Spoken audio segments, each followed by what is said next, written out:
Good morning and welcome to Farm Factor. I'm your host, Jamie Bloom. Today we join Kyle Bauer as he visits with Sarah Sexton-Bowser about her new role at K-State. Next, enjoy this week's Kansas Soybean update. Then Kyle is back with Joe Cornelius with the U.S. Department of Energy, and then it's the Kansas Farm Bureau update. Next, learn about the advantages and disadvantages of North American beef, and we'll end with another Plain Talk episode about Dolphins. Stay with us.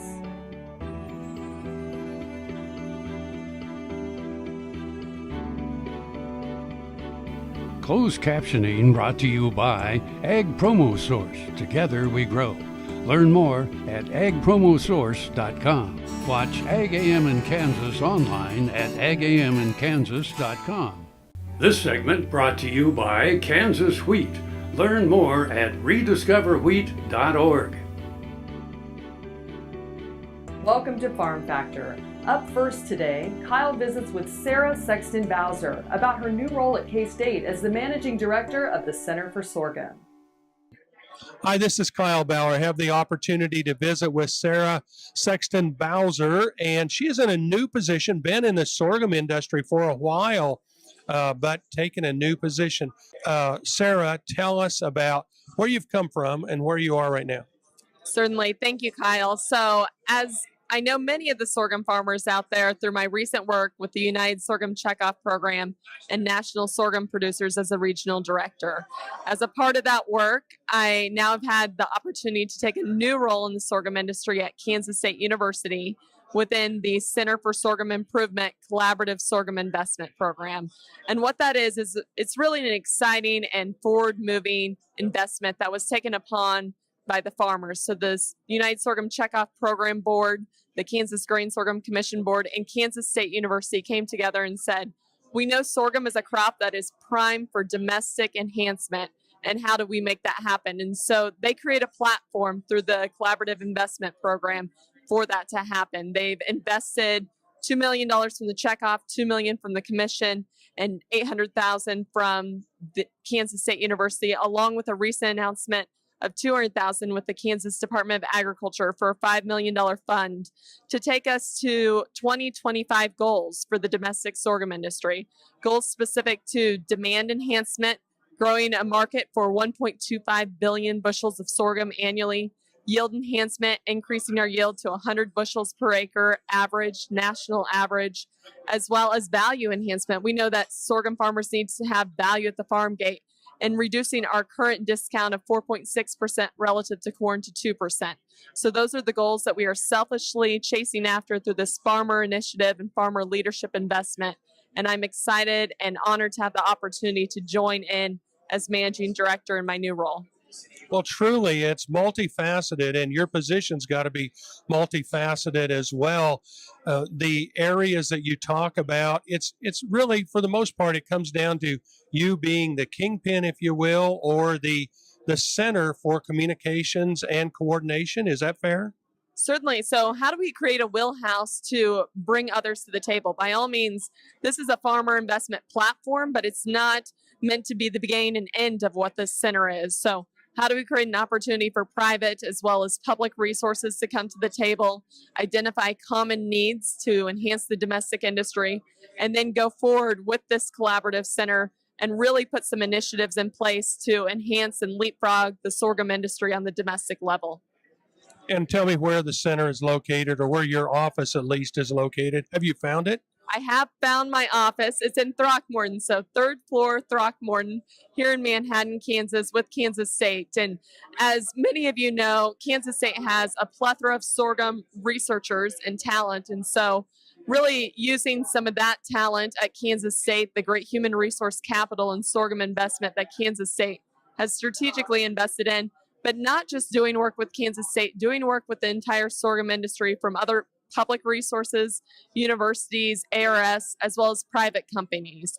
And so being centered there in the research community and agronomy department, but also having an opportunity to lend over as important components of this program are focused on demand and value.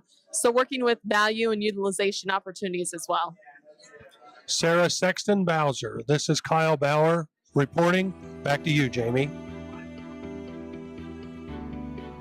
Thanks, Kyle. Folks, come back after these messages for this week's Kansas Soybean Update.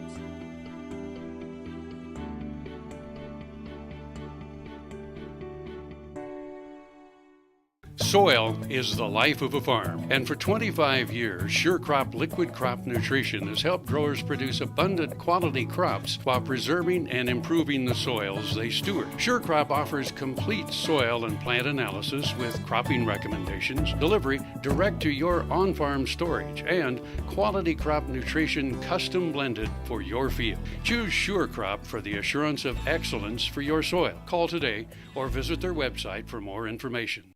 Valley Vet Supply is devoted to providing information and professional quality products at reasonable prices. Valley Vet Supply.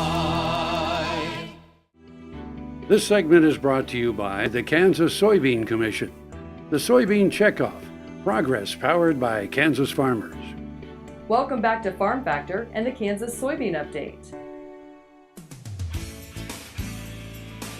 This is the Kansas Soybean Update. It's brought to you by the Kansas Soybean Commission. The Soybean Checkoff, progress powered by Kansas farmers. Dr. Kevin Donnelly, professor of agronomy at Kansas State University, joins us. And Dr. Donnelly, you once again were the judge of the soybean plant competition at the Kansas State Fair. Yes, I enjoyed doing that. We had a good number of entries this year, so maybe one of the largest classes that we have down there, all the different classes. With several different classes for that judging, I'm sure there are specific guidelines for each of the classes itself. First of all, they're divided into maturity groups, so there's groups 3, 4, and 5. We don't typically have a lot of 5s here, so that's the first cut, but we had about 15 to 20, I guess, in each of the group 3 and 4 categories. What are some of the highlights that you saw and I guess quality of what you saw in the soybean plants? It was pretty tough this year because we had quite a lot of variability in maturity. Even though it's by group, it still doesn't put them all at the same maturity level at the time they're picked. So, we're generally looking for certainly good pod set within a maturity group. They usually show a little better if the pods are further along, but we try to compensate for that. If there's looks like a less mature but has a good pod set, why that may still be the better sample. So we're looking for that. Freedom from disease. They have to be bundled in a group of 5 with some roots on them. So appearance is somewhat of a factor there. Soybeans are a beautiful plant in the field, but when you put them and try to tie them in a bundle, a little unruly to get orderly. So we don't really count for appearance maybe so much as we would in some of the other crop fair classes. So we're looking for good pod set, freedom from disease. They are to be shown with the roots, so make sure the roots are all intact. And because we have differences in height due to varieties and so forth, it's kind of a tough job to estimate that, but we wound up this year, I think, with probably more diversity within maturities in the class than it normally was. For this competition, for this show, sponsored by the Kansas Soybean Commission, I know premiums were awarded, but it's important to have competitions like this. It's very good for, if nothing else, it's to expose the urban public who comes to the fair to agriculture. I remember when I was myself taking stuff to the state fair back in high school, that Pride of Kansas building was solid, full of crops and vegetables, and now it's unfortunately not as prominent, but it's good to still have that presence there, I think. And for the producers that bring them in, it's important, I think, for them to showcase their crop and be able to select some good-looking plants to bring in. Dr. Donnelly, we appreciate your time. Thank you very much. Okay, thank you, Greg. Dr. Kevin Donnelly, professor of agronomy at Kansas State University, joins us on the Kansas Soybean Update. It's brought to you by the Kansas Soybean Commission. The Soybean Checkoff, progress powered by Kansas farmers. Learn more at kansassoybeans.org. For Kansas Soybeans, I'm Greg Akagi.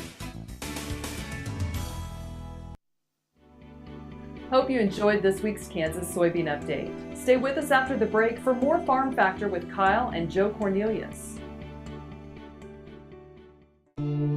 I will take action against herbicide-resistant weeds. I will know my weeds, and I will stop them before they go to seed. I will do whatever it takes to give my crops the upper hand, and I will use multiple herbicide sites of action because every action counts. I will take action, this time for all time. Buying a car shouldn't be this hard. And at Brown Chevrolet Buick in Wamego, it isn't. It's actually awesome. Whether you want a new or used car or truck, Toby's team can make the deal. Even if you want to custom order a new car or truck, Toby's team can make the deal. See Toby's team at Brown Chevrolet Buick in Wamego. We're awesome. This segment brought to you by Kansas Grain Sorghum, growers working together. Find out more at kansasgrainsorghum.org. We're back with Kyle and Joe as they discuss how the Advanced Research Projects Agency is the energy equivalent of DARPA.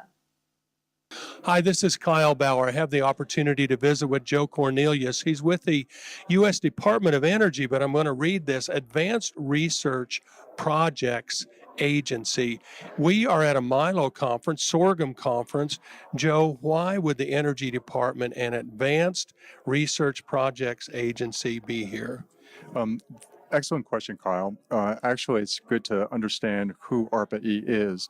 The Advanced Research Projects Agency is the energy equivalent of DARPA in the Department of Defense.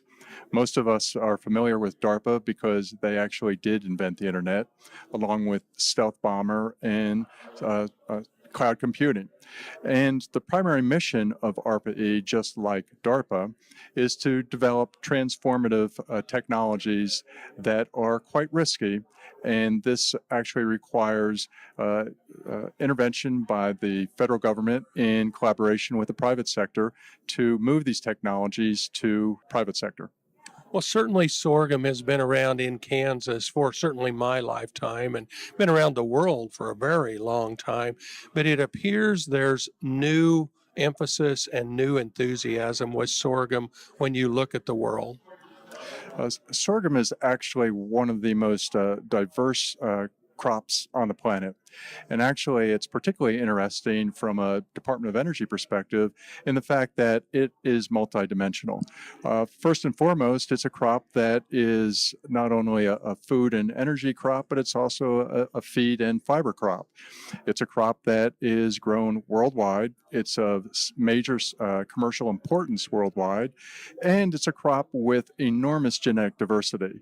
And what this enables sorghum to actually be in a position to address some of the global challenges we have coming forward, such as climate change. It's a crop that is very resilient, and we're able to actually improve sorghum to actually move into geographies that will be under particular threat with these different challenges. Certainly, again, in Kansas, we know about sorghum and all of its attributes, but the world doesn't. It's interesting in the context that sorghum is a crop that actually has broad utility. And outside of sorghum production areas, it's oftentimes the question I get is, what is sorghum? And why are you guys working on sorghum? And it's a pretty easy answer for me to address. And once I lay out the benefits that this is a crop that actually is a major contributor to food and energy security today and in the future, they get it fairly quickly. And most people don't recognize that even today, sorghum is designated as an advanced biofuel crop. That puts it significantly ahead of any other grain in that category. We're visiting with Joe Cornelius. He's with the U.S. Department of Energy, but specifically Advanced Research Projects Agency. This is Kyle Bauer reporting. Back to you, Jamie. Thanks, Kyle. Folks, stay tuned for this week's Kansas Farm Bureau update. Here's another gardening tip with Annette Jackson from Jackson's Greenhouse. Fall is the best time to fertilize cool season lawns such as fescue or bluegrass. Fertilome Lawn Food Plus Iron is the best product available, formulated specifically for the Midwest. It also contains iron and other micronutrients necessary for the greenest lawn in your neighborhood. Bring in a soil sample for a free pH test while you wait. We'll see you at Jackson's. Our entire stock of shrubs, roses, berries, perennials, and trees are now on sale at 25% off. Jackson's Greenhouse has what you need today. Ag Promo Source is a unique group of marketing specialists with one mission: help your ag business grow. Each affiliate has their own area of expertise, and they work together to bring you advice, products, and services. To get started, visit agpromosource.com. Ag Promo Source. Together we grow. This segment brought to you by Kansas Farm Bureau, the voice of agriculture. To join today or more information, go to kfb.org or find us on Facebook and Twitter. Welcome back to Farm Factor and the Kansas Farm Bureau Update. The House Agriculture Committee held a hearing this week to look into the possibilities of removing agricultural trade barriers with Cuba. American Farm Bureau Federation trade specialist Dave Salmonson said Farm Bureau sees a lot of opportunities for agriculture if trade with Cuba should open up in the future. We did submit a statement urging Congress having to take a hard look at some of the restrictions we're dealing with and our agricultural trade opportunities with Cuba. And the hearing was set up to investigate those and particularly look at issues of agricultural export financing. A limited exemption in the embargo was set up in 2000 to allow for agricultural goods to be sold in Cuba. However, the way financing the trade deals was set up makes it difficult for the U.S. to move products there consistently. There was a piece in there that said that there couldn't be any export credits offered, meaning Cuba has to pay cash. Well, that's put us in a bit of a competitive disadvantage over the years. Well, all the other countries of the world can allow for credit sales, which is normal in trade. And so we're certainly happy the House Agriculture Committee is taking a hard look at this. Salmonson said there are a lot of opportunities for agricultural trade in Cuba. Cuba imports over $2 billion worth of food and ag products every year for their 11 million people. Currently, U.S. agriculture sells about $150, $160 million a year into those markets. And we had a high of a few years ago of almost $700 million. So we're kind of falling behind and certainly behind our major competitors. Farm Bureau says there's no better time to provide American farmers and agribusinesses the tools they need to expand agricultural imports into Cuba and help our industry survive this difficult economic environment. Chad Smith in Washington. Come back after the break for suggestions from a K-State ag economist on ways to stay ahead of the global competition. Kansas Farm Bureau, the voice of agriculture, represents grassroots agriculture. The state's largest and most powerful farm organization stands up for its members through leadership development, agriculture education, legal defense, environmental advocacy, farm safety, and risk management. Members also enjoy money-saving benefits. To join our organization today or to learn more, go to www.kfb.org or find us on Facebook and Twitter. I was in an accident where I fell off a roof. I don't know why I started to research stem cells, but I did. And I visited with the doctors. They were excellent. I had my neck done, my shoulders done, section of my back, my hips, my sacrum, my sciatica, and my tailbone. Now I am having better range of motion in my arms and my neck and my back. It was a long road to get there, but I'm so glad that I found them. This segment brought to you by Kansas Corn. Learn more at kscorn.com. Welcome back. K-State's Dr. Glenn Tonzer shares insight into North American beef's advantages and disadvantages. Compared to the rest of the world, the North American beef community has a distinct advantage. We are the center globally of grain-finished beef production. So we do compete globally with a lot of grass-finished, and there's some growth of grain-finished elsewhere. But in aggregate around the world, U.S. and Canada combined are kind of the core of that. Looking toward growth, we have the ability to get that high-quality beef to market, too. We also have a lot of infrastructure here that's not in existence elsewhere, whether it is the feed grain base, but modern and large economies of scale, feedlots, packing industry, well-recognized safety institutions. For the most part, we have well-working trains, rivers, roads, all that kind of stuff that a lot of times we take for granted. But it is here, and compared to other parts of the world, it's relatively maintained. We can rely on it. We can build our industry from it. But our grain-finished beef is among the most expensive options among all proteins, even when compared to other beef suppliers. So that gets at the point of the value, right? So the eating experience, the story with the beef, other points of differentiation beyond price are critical because we're never going to have an absolute price advantage. The Economist says other countries are making inroads, and the only way to keep ahead is by increasing information flow throughout the chain. The U.S. beef industry is less coordinated and communicates a little bit less effectively, both vertically in the industry as well as horizontally in each sector. than our competitors in other meat sectors as well as competitors around the world. And that's a huge challenge because it limits the ability to make changes. Tonser expects the trends to intensify, not tail off in coming years, and urges the entire cattle industry to respond. I'm Bob Cervera. Come back after these messages from our sponsors for Plain Talk with Kyle and Dwayne. When your living depends on agriculture, you can depend on KFRM 550 AM. If you're in the southwest three-fourths of Kansas or the northern half of Oklahoma, catch us at 550 AM on the radio dial. But if that isn't you, listen on your cell phone at TuneIn Radio or on your computer at KFRM.com. We promise to keep you informed, entertained, and company as you go through your day. KFRM 550 AM, the voice of the plains. We would like to join your management team. This segment brought to you by Kansas Corn. Learn more at kscorn.com. We're back and ready for Plain Talk. Today's topic, Dolphins. Hi, this is Kyle Bauer with Plain Talk with It's Blue Shirt Day. It is. Dwayne Taves. I found mine, and I'm glad you kind of found yours. What do you mean? You don't like my shirt? I did not say I didn't like it. It just doesn't look blue to me. You gave me the wonky. You notice I'm wearing my glasses. Well, maybe I don't know if anybody's going to make fun of me. You're not going to call something like turquoise or something like, the other day I had a purple shirt on, and the guy said it was lavender. And it's like, we're going to pull your man card if you use the word lavender again. Okay, I'm not going to comment on your shirt, although it looks a bit bluish-greenish. Seafoam. Seafoam. There you go. Seafoam green.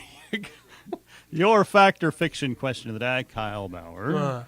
Dolphins, apes, and parrots, like dogs, can learn voice commands. Fact or fiction? Dolphins, apes, and dogs? Parrots, not dogs. And dogs. And like dogs can learn voice commands. Okay, so voice commands, but not to say words, because dogs can't say words. Sure, absolutely. No, they go with voice commands. That's what it says. Yeah. In fact, there was it says a border collie named Chaser learned more than 1,000 words. Oh, so they meant actually saying the word. No, voice commands. They could learn what it means. 1,000? How can you even think of 1,000 things to teach him? Ask a dog to do. Exactly. I'm lucky if I get mine to sit and stay. I'm lucky if I get you to do 3 or 4 things a day, let alone 1,000. Well, it is what it is. Let's talk about military spending, Dwayne Taves. It takes up a big part of our U.S. budget. It does. A large part of our military budget, of our national budget is, and I honestly don't have that as a percentage, but it's $571 billion. Okay. I'm sorry, that's in 2014. All right. A couple years ago, which is about the newest the government can get us. That's it. It appears that the government can tell us month to month what this figure and that figure is, right? But they can't tell us how much the actual spending is until like 2 or 3 or 4 years, until at least one term back. Yeah. It's the other guy's fault. Well, number 2 in military spending in the world is $129 billion.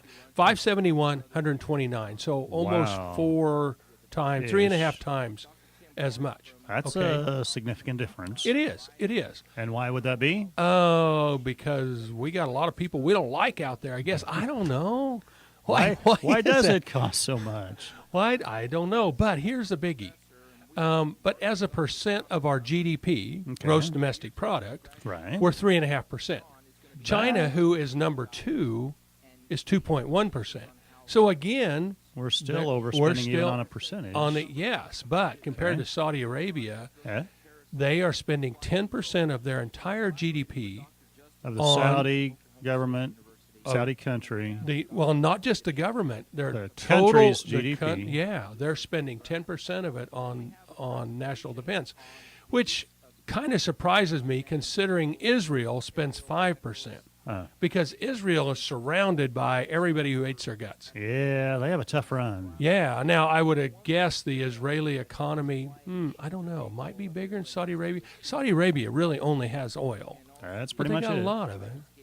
So, and I don't know how their population compares either. But GDP is a good way to measure as compared to everything else. Thanks for joining us. I'm your host, Jamie Bloom, and I hope you enjoyed today's show. See you next week on Farm Factor. We're here every Tuesday on Ag AM in Kansas. Closed captioning brought to you by Ag Promo Source. Together we grow. Learn more at agpromosource.com.